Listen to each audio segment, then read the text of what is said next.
Good morning, students, and happy Monday. This week, for our second step lessons, we're going to be focusing on showing compassion. So, today, what we're going to do is we're going to learn what compassion is.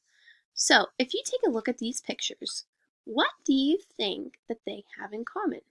So, I want you to look at those very quickly and think about what do those pictures all look the same?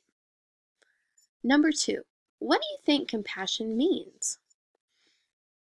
So go ahead and type your answers in those two boxes.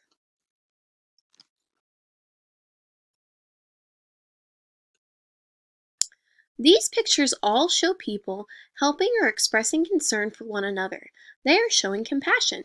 Compassion is when you do something to show you have empathy and care about how someone is feeling.